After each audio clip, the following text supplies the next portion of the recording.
Buying your first home is such an exciting experience, even though it can be an expensive one.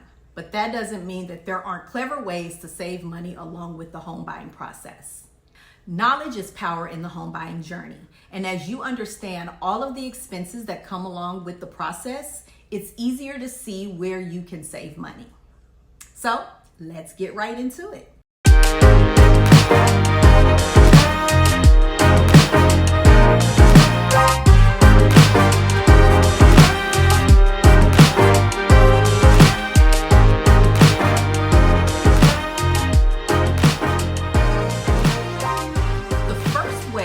Save money when buying a home is buying during the slow season.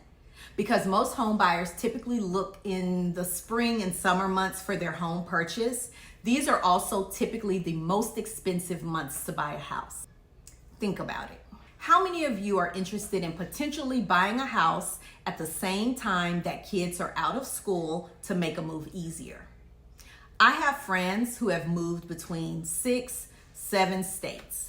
I hear there's nothing worse as a child than getting pulled out of school halfway through the year, having to leave your friends and then start again midway through the year at a new school. So because of that, and because of job relocation, spring and summer is typically the most expensive months for home buyers. And of course, this does depend a little bit on your personal market. Because of that, purchasing a home in the winter could save you some money in the wintertime.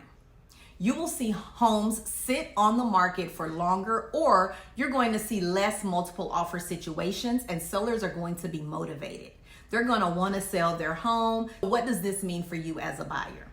If you think you're going to get a better deal, you're either going to get potentially a reduction in the sales price, you're going to experience less competition for the home and crazy terms because there's going to be fewer buyers in the market, or you'll see additional items like getting your closing costs covered. The next best thing that you can do to save money while buying a home is improve your credit score. Your credit score directly impacts your interest rate and the lender fees that you also pay. It also impacts what loans are available to you. By taking the time to improve your credit score before buying a house or starting the home buying process, you could save yourself thousands of dollars over the lifetime of the loan by getting a better interest rate and overall better borrowing terms for your loan. Just remember, the higher your credit score is, the lower your interest rate is going to be, which means the lower your monthly payment is going to be.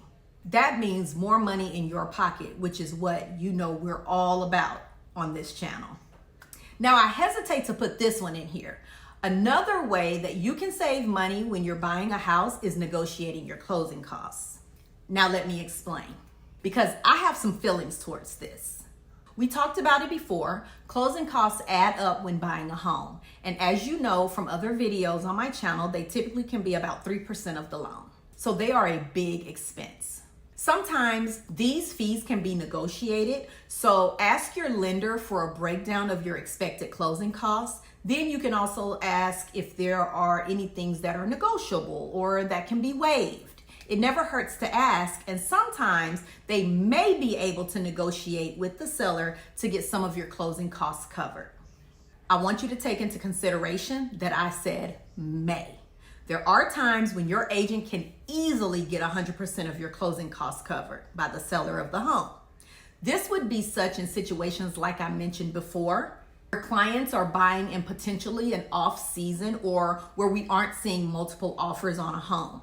But this is very specific to your market and how hot the market is at the time that you're trying to buy. Because if it is a multiple offer situation, or if the market is very hot and homes are selling quickly and for top dollar, you can give it up. Sellers are not going to pay your closing costs. It doesn't come as default. This is something that has to be negotiated and a term that the seller would have to agree to. So it doesn't hurt to talk with your agent and see if you can negotiate some money from the seller for your closing costs. Ultimately, I would say talk with your agent, see if they advise that in your current market. And if they say yes, then go for it, because who wants to play closing costs? Nobody. When you get a loan, home insurance is going to be required. But did you know that home insurance quotes literally on the same house from different companies can differ by hundreds of dollars a year? They do. I can tell you confidently, every time I have personally priced home insurance, I am floored by how different the quotes come back and what differences they have in them.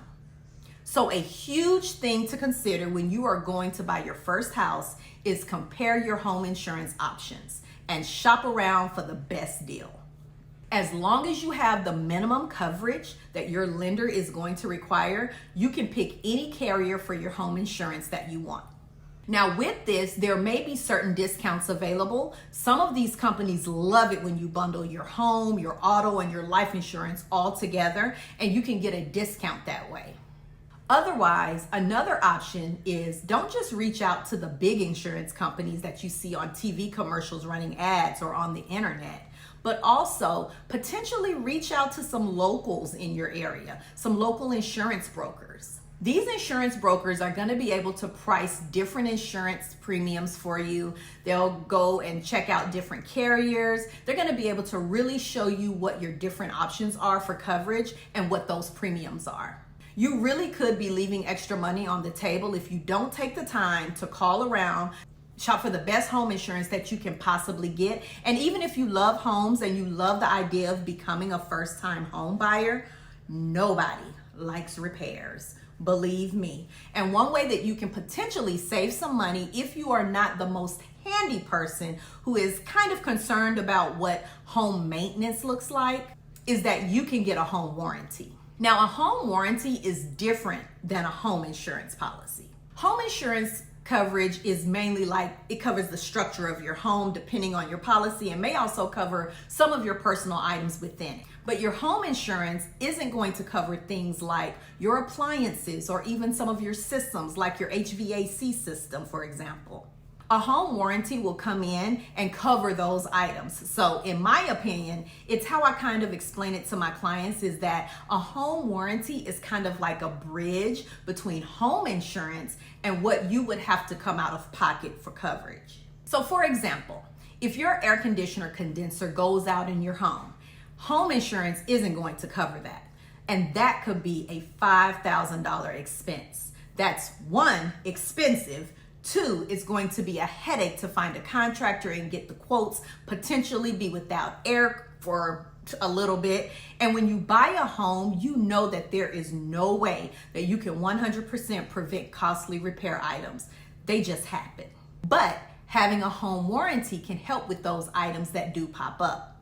So, how home warranties work is if you are in a market where you have the upper hand as a buyer, like we were talking about earlier, you can actually ask the seller in your offer to pay for a home warranty for you for like 1 year, which would cover some of those items. And then if something were to go wrong, you would just call the home warranty company, and for a small service fee, it's I usually see between $75 and $100. They'll come out and either repair what's broken, or if they can't repair it, they'll replace it. So it's a great extra warranty to have on your home. Not all sellers, because of the market differences, are going to be able to cover a home warranty or want to. If they don't, you can enroll yourself in these as a home buyer. Now, typically the cost for these home warranties, as I would say, is anywhere between $500 and $700 a year. And this can be paid up front for the full year if you want, or many of these home warranty plans also have a monthly payment method where you can pay them, $50 a month and you'll be covered. You just call them, and if you need to make a service call and they come out and they fix something, it'll be like $100. Rather than having to hassle with contractors and getting quotes and all that stuff. So it's kind of like another little insurance, if you will, for your home as a home buyer. Especially if you are less handy and you want some extra peace of mind knowing that you're not going to be out of potentially thousands of dollars if something big were to break. So the home warranty can be a great way to save money in the event that something were to go wrong in your first few years running a home. If there's anything that I want you guys to understand, that preparation is everything before you ever buy a house. It's so important to understand what all of your options are as a first-time home buyer. The more you know, the better you'll be able to prepare, and then the more money you'll be able to save as a buyer. So I want you to learn how to buy the house, the smart way to do it, and of course, ways to save you money. So make sure that you are subscribed to my channel. And if you have any additional questions about buying a house or other ways that you can think of for saving money throughout the process, please share them in the comments below. Let's help each other out. I'm April Courtney Dunn, Georgia Realtor, with videos to help guide and educate everyday people into making solid real estate decisions, and I'll see you in the next one.